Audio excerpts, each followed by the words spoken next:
Corona की महामारी के बीच जरूरी दवाओं, ऑक्सीजन और इंजेक्शन की कालाबाजारी करने वालों के खिलाफ आपने लगातार घंटी बजाई।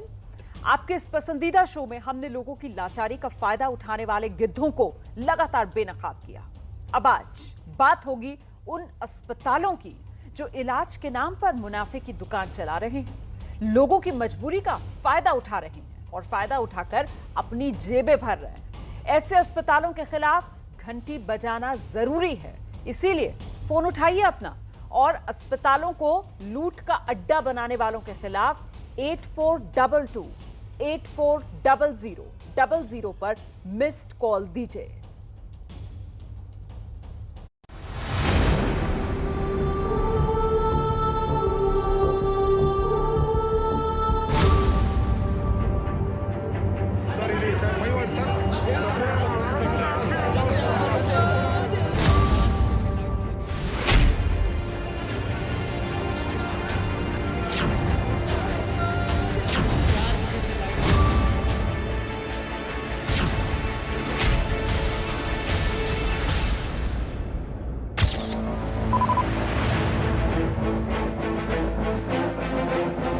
कोरोना के कहर का ये वो दौर है जब हर दिन न जाने कितने लोग सिर्फ इसलिए दम तोड़ दे रहे हैं क्योंकि उन्हें इलाज नहीं मिल पा रहा।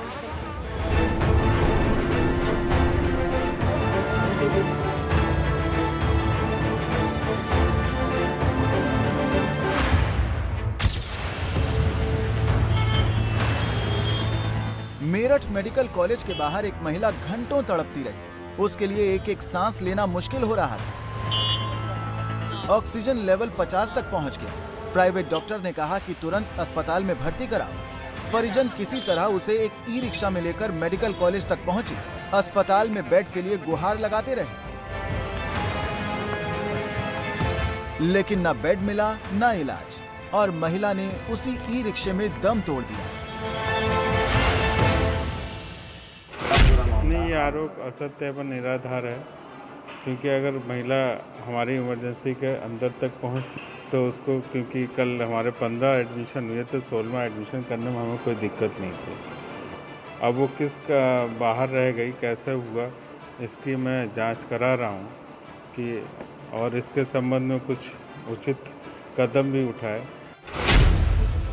दम तोड़ती स्वास्थ्य व्यवस्था का सच दिखाती ये कहानी एक सरकारी अस्पताल की है। देश के तमाम अस्पतालों का यही हाल है, फिर चाहे वो सरकारी हो या निजी अस्पताल। लेकिन शर्म तो ये है कि इस संकट काल में भी कुछ निजी अस्पताल इलाज के नाम पर लोगों को लूटने में लगे हुए हैं। यूपी सरकार की लाख कड़ाई के बाद भी निजी अस्पताल मरीजों से जमकर वसूली करने की कोशिश कर रहे हैं और ऐसा ही कुछ हुआ श्रीधर मणि त्रिपाठी जी के साथ, जो कि कोरोना पेशेंट थे और एक निजी अस्पताल में भर्ती थे। लखनऊ के अजय नगर में रहने वाले एसडीएम त्रिपाठी की तबीयत बिगड़ने पर 29 अप्रैल को एक निजी अस्पताल में भर्ती कराया गया। अस्पताल प्रशासन ने एसडीएम त्रिपाठी के बेटे से तत्काल 3 लाख रुपए जमा कराने को कहा। बेटे कुलदीप मणि त्रिपाठी ने 60,000 जमा करके इलाज शुरू करने का आग्रह किया तो अस्पताल ने इलाज शुरू कर दिया। करीब 11 दिन अस्पताल में भर्ती रहने के बाद जब फाइनल बिल बना तो दवाइयों को छोड़कर 4,94,000 रुपए जमा करने को कहा गया। कुलदीप ने आपत्ति की तो अस्पताल ने पैसे कम करते हुए 3,51,000 रुपए पर बात सेटल करने को कहा। हालांकि ये पैसे भी अस्पताल में लगाई गई रेट लिस्ट से ज्यादा थे। 28 को उनको वहाँ पे एडमिट करवाया, तो हमको जब एडमिशन के लिए हम गए तो हमको वहाँ पे तुरंत बताया गया कि आप जो है 3 लाख रुपए जमा कर दीजिए। मैंने 3 लाख जमा नहीं किए, मैंने 60,000 के आसपास मैंने पेमेंट कर दिया। उसके बाद मैंने कहा एडमिशन हो जाए, उसके बाद बाकी का प्रोसेस देखेंगे बाद में। दवाइयों में इन्होंने सबसे बड़ा खेल जो किया कि मतलब जो हमारी नॉलेज के बिना बहुत सारी दवाइयाँ कौन ले आ रहा है, किसके नाम पे जो है वो पर्चा लिख करके दवाई ले गई हमारी नॉलेज में नहीं था। तो लैब चार्जेस वहाँ पे समझ लिए कि 4 टाइम्स 5 टाइम्स वहाँ पे एक्स्ट्रा वसूली की जा रही है। अस्पताल के खिलाफ शिकायत पर सेक्टर मजिस्ट्रेट ने मामले में दखल दिया तो अस्पताल ने 4,94,000 का बिल घटाकर 1,91,000 कर दिया। हैरानी की बात यह है कि जब अस्पताल ने 4,94,000 का बिल दिया तो वो सादे कागज पर था। सेक्टर मजिस्ट्रेट के दबाव के बाद अस्पताल प्रबंधन पक्का बिल देने को तैयार हुआ। डिस्चार्ज के टाइम पे मैंने उनको जब बताया कि भाई बताइए आप हमको कितना फाइनल बिल देना है, तो उन्होंने हमको बताया एक कच्चे पेपर पे लिख करके दिया कि 4,94,000 का आपका बिल है। कच्चा पेपर है क्या? जी हमारे पास कच्चा पेपर है। उन्होंने 11 दिन एडमिट रहे पिताजी? जी करीब मतलब 12 दिन आप कह सकते हैं, जो एज़ पर द जो एडमिशन था और उसके हिसाब से 12 दिन एडमिट रहे। तो इन्होंने हमको जो है ये 4,94,000 का उन्होंने हमको बिल दिया। ज्यादातर निजी अस्पताल इस तरह की मनमानी कर रहे हैं, लेकिन शिकायत न होने के कारण वो बच जाते हैं। इसीलिए जरूरी है कि सरकार ऐसी कोई व्यवस्था करे जिससे निजी अस्पतालों पर लगाम लगाई जा सके। कुलदीप की शिकायत पर कार्यवाही करने वाले सेक्टर मजिस्ट्रेट लोकेश त्रिपाठी ने एबीपी न्यूज से कहा कि चूंकि कुलदीप ने पेशेंट को डिस्चार्ज कराने से पहले कॉल करके अपनी दिक्कत बताई, इसलिए उनके बिल में जो बढ़ोतरी की शिकायत आई थी उसको दूर कर लिया गया। लेकिन जो लोग अस्पताल को पैसे भरने और मरीज को डिस्चार्ज कराने के बाद शिकायत करते हैं, उसमें दिक्कत आती है। लोकेश कहते हैं कि सरकार ने जो नियम और रेट तय किए हैं उसमें ज्यादा पैसे कोई नहीं ले सकता। अगर कोई अस्पताल ज्यादा पैसे वसूलने के लिए दोषी पाया गया तो उसके खिलाफ कार्रवाई की जाएगी। जब पेशेंट ने मतलब एक दिन पहले बताया, उसको बिल दिया गया 4,94,000, लेकिन वो कच्चा बिल था, बिल पक्का नहीं था। तो जो पेशेंट के केयर टेकर थे उन्होंने हमको फ़ोन किया कि सर हमारा बिल ओवर चार्ज है और इसको दिखा लें। तो हमने वहाँ के मैनेजमेंट को भेजा, जो है उसको ऑनलाइन भेजा उनको। तो उन्होंने बाद में उसको पक्का बिल किया, लगभग 2.5 लाख रुपए उन्होंने कम किया था।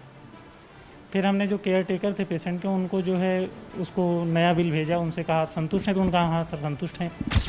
सेक्टर मजिस्ट्रेट्स की नियुक्ति के कारण कई मरीजों को जो तय बिल था उस बिल के मुताबिक ही पेमेंट करना पड़ा, जबकि जो चार्जेस अस्पतालों ने दिखाए थे वो बहुत ज़्यादा थे। ऐसे में अब यूपी सरकार ये चाहती है कि जो निजी अस्पताल हैं वो निजी अस्पताल मनमानी ना कर सके और इसके लिए निगरानी बढ़ाई गई है। लखनऊ में कोरोना मरीजों के इलाज की फीस तय होने के बावजूद निजी अस्पताल मनमानी फीस वसूल रहे हैं। मरीजों से इलाज के अलावा दवाइयों, पीपीई किट और ऑक्सीजन का पैसा भी लिया जा रहा है, जबकि ये कोरोना इलाज के पैकेज का हिस्सा है। एक निजी अस्पताल में ऑक्सीजन के नाम पर मरीज से 86,400 रुपए वसूले गए। एक अन्य निजी अस्पताल में मरीज को सिर्फ एक दिन के इलाज का 1,66,000 का बिल थमा दिया गया, जिसमें से 1,10,000 रुपए की दवाइयां थी। 3 अस्पतालों के खिलाफ तय शुल्क से 80% ज्यादा फीस वसूलने की शिकायत मिलने वाले सभी निजी अस्पतालों के संचालकों के खिलाफ कार्रवाई की जा रही है। निजी अस्पतालों की मनमानी देखते हुए सरकार ने सेक्टर मजिस्ट्रेट्स की घोषणा की और इन सेक्टर मजिस्ट्रेट्स के जिम्मे निजी अस्पतालों में हो रही मनमानी की निगरानी करना था। और जो भी लोग समय पर इन सेक्टर मजिस्ट्रेट्स के पास चले गए, उनसे संपर्क साधा, उनको कुछ सहूलियतें ज़रूर मिली, लेकिन जो लोग समय से अधिकारियों के पास संपर्क नहीं कर पाए, उन लोगों ने अस्पतालों को कहीं 5 गुना तो कहीं 10-10 गुना ज़्यादा पैसा दिया है और ये अभी भी लगातार उत्तर प्रदेश में जारी है। लेकिन कोरोना संक्रमितों के इलाज के नाम पर निजी अस्पतालों की मनमानी का ये गंदा खेल कई शहरों में चल रहा है। कानपुर के एक निजी अस्पताल पर मरीज के इलाज के लिए 8 लाख रुपए जमा कराने का आरोप है। इसी अस्पताल ने एक दूसरे मरीज के परिजनों को 4,85,000 का बिल थमा दिया, वो भी तब जब मरीज को बचाया नहीं जा सका। फिर भी अस्पताल इस बात पर अड़ा रहा कि जब तक पूरा पैसा जमा नहीं होगा वो परिजनों को शव नहीं देंगे। इस मामले में शिकायत सामने आने के बाद प्रशासन ने दखल दिया और अस्पताल प्रबंधन के खिलाफ केस दर्ज किया गया। सभी गवर्नमेंट हॉस्पिटल्स पर एसीएम्स एवं स्टैटिक मजिस्ट्रेट की ड्यूटी लगाई गई है। जो भी वहाँ पे तीमारदार हैं या वहाँ पे पेशेंट हैं, उन्हें अगर किसी भी प्रकार की असुविधा होती है या कोई परेशानी होती है तो वो लोग मजिस्ट्रेट्स को अवगत कराते हैं। इसी तरह से कृष्णा हॉस्पिटल से आज शिकायतें आ रही थी, जिसमें एसीएम प्रथम और एसीएम की टीम बना के जाँच कराई गई तो ओवर बिलिंग का प्रकरण सामने आया और इनके खिलाफ विधिक कार्रवाई की गई। एक तरफ निजी अस्पतालों में हो रही लूट तो दूसरी तरफ मौके का फायदा उठाने में लगे लोग। अयोध्या में एक अस्पताल ने बिना किसी अनुमति के कोविड मरीजों का इलाज शुरू कर दिया। यहाँ इलाज के नाम पर कोरोना मरीजों से हर घंटे ऑक्सीजन के 5,000 रुपए वसूले जा रहे थे। इसके अलावा इंजेक्शन और दवाइयाँ भी महंगे दामों पर दी जा रही थी। यानी पूरा अस्पताल ही काला बाजारी का अड्डा बना हुआ था। शिकायत सामने आने पर जांच हुई तो पता चला कि ये अस्पताल बिना किसी रजिस्ट्रेशन के चल रहा था। छापेमारी के दौरान अस्पताल संचालिका अपनी डिग्री भी नहीं दिखा पाई। तब प्रशासन ने अस्पताल को सील करने का आदेश दिया। पर सवाल तो ये है कि इतने वक्त तक कैसे बिना किसी रजिस्ट्रेशन के ये अस्पताल चल रहा था और लोगों की जान से खिलवाड़ कर रहा था। समर्पण हॉस्पिटल की कुछ शिकायतें हाई लेवल गई थी, सारी कार्रवाई हुई, वीडियोग्राफी दर्ज हुई है। इन पर एफआईआर हुआ है, चूँकि इनका रजिस्ट्रेशन भी नहीं हुआ था, सीएमओ कार्यालय में पंजीकरण नहीं हुआ था। मेन शिकायतें थी कि जो मरीजों से ऑक्सीजन के नाम पर पैसा लिया जाना या इंजेक्शन के नाम पर पैसा लिया जाना। समर्पण हॉस्पिटल के नाम से एक अस्पताल चल रहा था। गोपनीय इंफॉर्मेशन मिली थी कि यह हॉस्पिटल अनऑथराइज रूप से चल रहा है तथा यहाँ पर अन्य कई तरह की अनियमितताएं यहाँ बरती जा रही हैं। प्राप्त सूचना पे पुलिस टीम तथा मेडिकल टीम द्वारा वहाँ जांच किया गया। संचालिका हैं उनके विरुद्ध तथा अन्य जो इससे एसोसिएटेड लोग हैं उनके विरुद्ध अभियोग पंजीकृत किया गया है। संकट काल में लोगों की मजबूरी का फायदा उठाने वाले इन अस्पतालों पर अब भले ही कार्रवाई की जा रही है, लेकिन सवाल है कि इन अस्पतालों में इलाज को लेकर सख्त नियम कायदे क्यों नहीं है। यूपी में निजी अस्पतालों की मनमानी की बड़ी वजह है नर्सिंग होम एक्ट का लागू न होना। अस्पताल के रजिस्ट्रेशन के लिए जो शर्तें रखी जाती हैं, उनका सही ढंग से पालन नहीं होता है। वहीं यूपी के सरकारी अस्पतालों की हालत ये है कि कई बीजेपी विधायक ही मुख्यमंत्री को पत्र लिखकर इनकी शिकायत कर चुके हैं। झांसी के बबीना से विधायक राजीव सिंह के मुताबिक कोविड अस्पतालों में सिर्फ पहुंचने वालों को ही रेमडेसिविर इंजेक्शन मिल रहे हैं। वहीं सदर से बीजेपी विधायक ने भी अस्पतालों की अव्यवस्था पर सवाल उठाए। जब कोरोना का संक्रमण बहुत तेज था, बिस्तरों का अभाव था, ऑक्सीजन की समस्या थी, वेंटिलेटर के बेड नहीं मिल रहे थे, इंजेक्शन की समस्या थी, वो सारी बातों को लेकर माननीय मुख्यमंत्री जी को सुझाव के रूप में पत्र लिखा था और माननीय मुख्यमंत्री जी ने सबसे वार्ता करके और अगले ही दिन उन सारी समस्याओं का निदान झांसी में हो गया था। आज की तारीख में झांसी में व्यवस्थाएं चुस्त और दुरुस्त हैं। यानी अस्पताल सरकारी हो या निजी, इस संकट काल में भी मरीजों और उनके परिजनों को उनकी मनमानी और अव्यवस्था का शिकार होना पड़ रहा है। क्या ये सरकार की जिम्मेदारी नहीं कि कम से कम इस वक्त आम लोगों को लूटने वाले अस्पतालों पर सख्ती से लगाम लगाई जा सके? दरअसल इस संकट में कुछ प्राइवेट अस्पताल मनमाने ढंग से पैसा वसूल रहे हैं। ऐसे में सवाल ये है कि क्या महामारी के इस दौर में इन निजी अस्पतालों की अपनी कोई जिम्मेदारी नहीं? कोरोना के गंभीर मरीजों की जान बचाने में वेंटिलेटर्स इस वक्त बड़ी भूमिका निभा रहे हैं। यही वजह है कि तमाम अस्पतालों में वेंटिलेटर वाले बेड फुल हैं। लेकिन ऐसे वक्त में भी पंजाब के कई शहरों में नए नए वेंटिलेटर्स जो हैं वो धूल खा रहे हैं। आखिर ऐसे हालात क्यों हैं? ये पूरा मामला क्या है? इसी पर देखिए हमारी स्पेशल रिपोर्ट।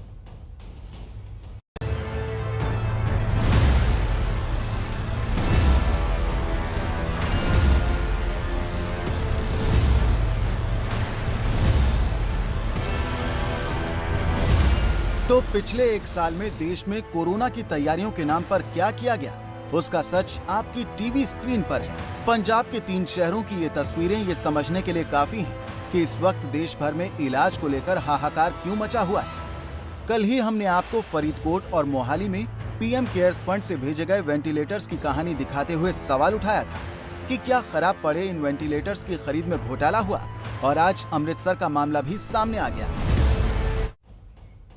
सीधे आपको लिए चलते हैं आगरा। योगी आदित्यनाथ इस वक्त काफी भावुक नजर आ रहे हैं। कोरोना के मुद्दे पर वो बात कोरोना पॉजिटिव हो, चाहे वह लक्षण युक्त व्यक्ति हो, उनके साहस को भी बनाने की आवश्यकता है। लेकिन साथ साथ हेल्थ वर्कर जो अपनी जान के साथ जोखिम में डाल करके दूसरों की जान को बचा रहे हैं, कोरोना वॉरियर्स जो लगातार युद्ध स्तर पर कार्य कर रहे हैं, इन सभी के मनोबल को भी बनाए रखने की आवश्यकता है। इसलिए अच्छी सोच के साथ, टीम वर्क के साथ सभी लोगों को इसमें कार्य करना होगा। मेरी आप सबके साथ माध्यम से अपील होगी कि बचाव सर्वोत्तम उपाय है और बचाव के साथ साथ हम व्यापक स्तर पर जागरूकता के एक अभियान का हिस्सा बन सकते हैं। हर व्यक्ति को इस बारे में जागरूक करना, खासतौर पर इस बारे में बताना कि जो हाई रिस्क कैटेगरी है, हम सेकेंड वेव को बहुत शीघ्र उस पर नियंत्रण स्थापित करेंगे। लेकिन हमें लापरवाह नहीं बनना है। किसी भी स्तर पर नहीं बनना है। हमने प्रदेश के अंदर तैयारी की है। जो विशेषज्ञों ने आशंका व्यक्त की थर्ड वेव आएगी, थर्ड वेव में बच्चे इसके ज़्यादा शिकार हो सकते हैं या पोस्ट कोविड इफेक्ट, जो बात उन्होंने कही है, इसका प्रभाव पड़ सकता है। इसके बारे में हमें तत्काल इस पर अभी से इस पर कार्रवाई शुरू हुई है। खासतौर पर जो ब्लैक फंगस के मामले सामने आ रहे हैं, उसके उपचार की व्यवस्था लखनऊ में हमने प्रारंभ कर दी है। एक विशेषज्ञ टीम गठित करके वह पूरे प्रदेश के अंदर वर्चुअल इस कार्यक्रम को आगे बढ़ाने का कार्य कर रही है। लेकिन साथ साथ हम लोगों ने यह भी व्यवस्था प्रारंभ की है कि थर्ड वेव के लिए, यद्यपि विशेषज्ञों ने प्रदेश के अंदर यह आशंका व्यक्त की थी कि 5 मई के बाद यूपी में 1 लाख केस प्रतिदिन आएंगे, लेकिन टीम वर्क का परिणाम है कि आज के दिन पर आज जो प्रदेश के अंदर कोविड पॉजिटिव के केस आए हैं वो मात्र 17,000 आए हैं। तो ये लगातार उसमें गिरावट है। 17,000, कल 18,000 थे, आज उससे भी कम होकर के 17,000 पर आए हैं और हम इसको और प्रभावी ढंग से नियंत्रित कर रहे हैं। लेकिन हमें अभी भी किसी भी स्तर पर लापरवाही नहीं बरतनी है।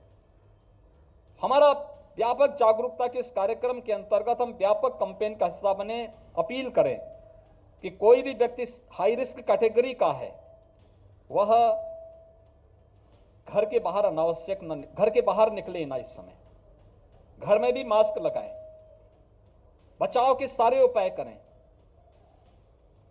शेष अन्य लोगों को घर के बाहर किसी आवश्यक कार्य से आना हो तभी आएं, अन्यथा ना आएं, अनावश्यक रूप से ना आएं, भीड़ भाड़ वाले स्थानों पे न जाएं। घर के बाहर निकलें तो मास्क जरूर पहनें।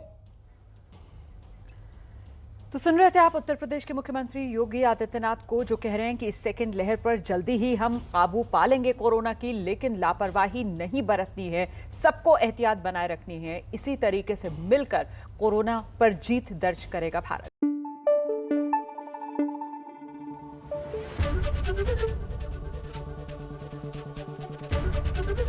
एबीपी न्यूज आपको रखे आगे।